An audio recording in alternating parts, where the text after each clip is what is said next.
Good morning from Wheels and Wags. Early morning post this morning. Going on an adventure on a train.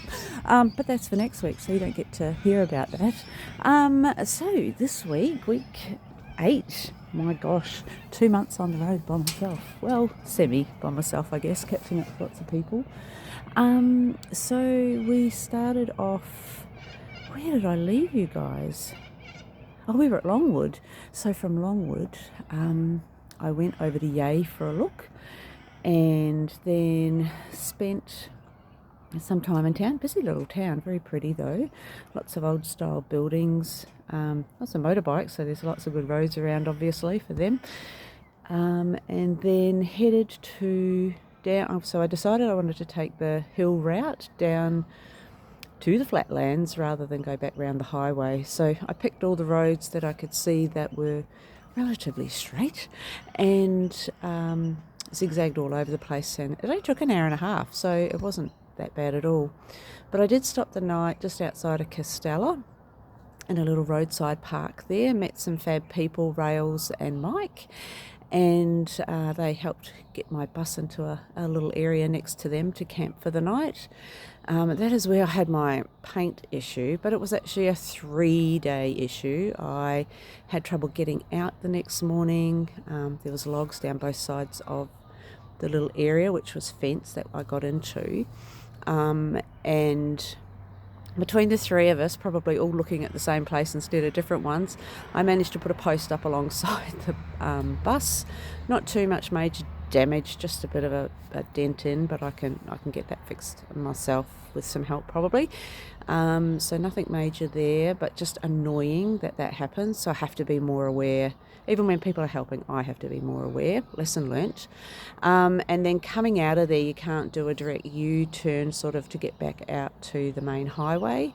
So there is a bit of a turn-off bay, but it's a bit like this. So the old rear lights on the bike carrier got a bump. And so, but nothing broken, so it was just a touch. Luckily we moved them up, the reflectors and anything weren't damaged. So I thought, well, that's my 3 for the day. Back home now after today's adventure, so I can finish what we were doing our catch up on. So coming down the hill through Heathcote, beautiful. The trees were just starting to change colour there, so they're going to be glorious in autumn. So the trees cover all the road as you drive through town, and so they were turning the yellows as I was coming through, which was just beautiful. So I'd love to see them when they get into the reds and that. And the other place that really caught my eye was Upper Pakenham. So some massive trees there. I didn't catch it on video. I did get a little bit of footage of the drive down through the hills.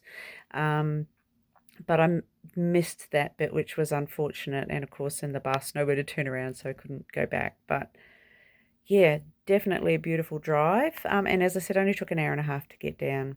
So from there, I came to a little town called Bunyip.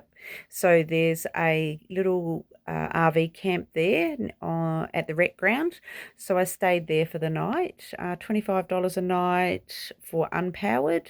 Good sights, lovely area, plenty of space to walk the dogs, caravan park caretakers were lovely. Few other caravanners in. Just the one night, so then headed off in the morning to Moe to catch up with my friend Dave. So quick roundup for my friend Dave is an older gentleman, just turned 77 this week. Him and I met. I did a solo trip to Tasmania in 2017.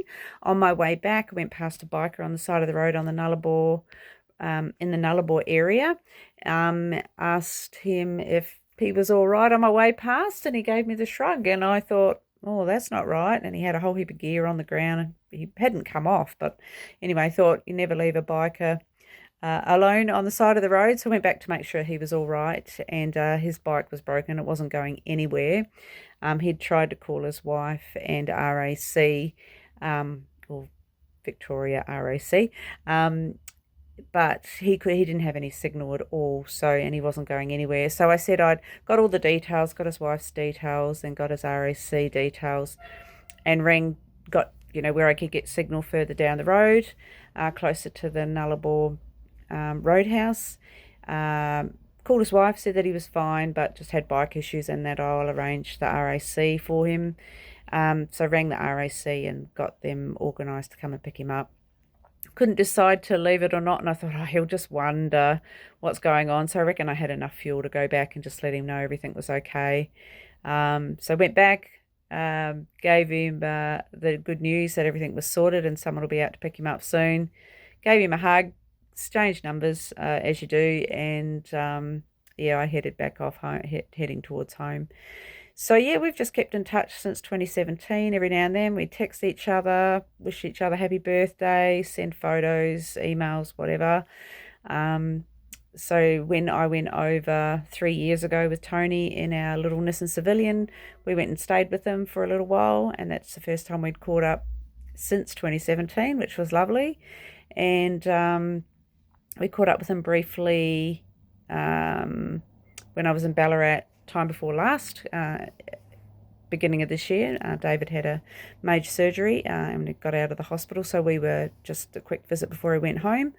And yeah, so it was really good to catch up with him again, and celebrate his birthday last Friday, 77, took him out for lunch, and I had a lovely stay with them, so that was really cool.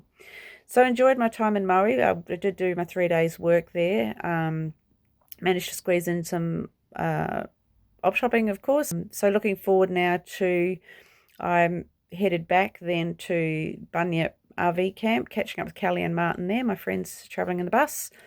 A little bit more about them in the next post, probably an introduction. And then, we'll do some exploring on my days off, which is really exciting, which is where we're heading today, where I started on the train line this morning. So yeah, I'll give you a little bit of footage of the drive down the hill and some photos to end our wrap up for week 8. So that's Kaz from Wheels and Wags, over and out. Have a safe week, everyone. Bye.